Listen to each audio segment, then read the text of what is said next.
Hello বন্ধুরা, সবাইকে জানাই হ্যাপি নিউ ইয়ার।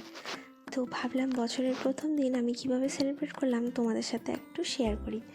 তো যেমনি ভাবা তেমনি কাজ, চলে আসলাম তোমাদের সাথে গল্প করতে। তো আজকের দিনটাতে তোমরা তো অনেকেই অনেক রকমভাবে সেলিব্রেট করো, কিন্তু আমি আজকের এই দিনটাকে একটু আলাদাভাবে সেলিব্রেট করেছি। তো প্রথমেই তোমাদের বলে রাখি, আজকে একদিকে ছিল হ্যাপি নিউ ইয়ার, আরেকদিকে ছিল আমাদের রামকৃষ্ণ মঠের কল্পতরু উৎসব।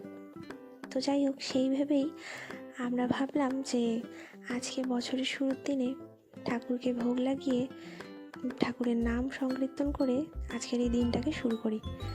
তো যাই হোক, সেই ভেবেই দেখো সন্ধ্যাবেলা আমরা সবাই মিলে ঠাকুরের নাম সংকীর্তন করলাম এবং পাড়ার সব কাকিমারাও চলে এসেছে। দেখতেই কত ভালো লাগছে, দেখছো? তো বছরের প্রথম দিনে এত হাসি ঠাট্টা মজা করে আমাদের দিনটা কাটবে ভাবতেই পারিনি। তো সবাই মিলে প্রসাদ খেলাম, প্রসাদ খেয়ে রাত আমরা 1টা পর্যন্ত আড্ডাও দিয়েছি। বাড়িতে কাকা কাকিমা সবাই ছিল। তো আর সব মিলিয়ে আমার দিনটা তো বেশ ভালোই কেটেছে। তো তোমাদের কেমন কাটলো আজকের দিনটা আমাকে অবশ্যই কমেন্টে জানিও, আর ব্লগটা কেমন লাগলো সেটাও জানিও। তো যাই হোক, টাটা বাই বাই, সবাই ভালো থেকো।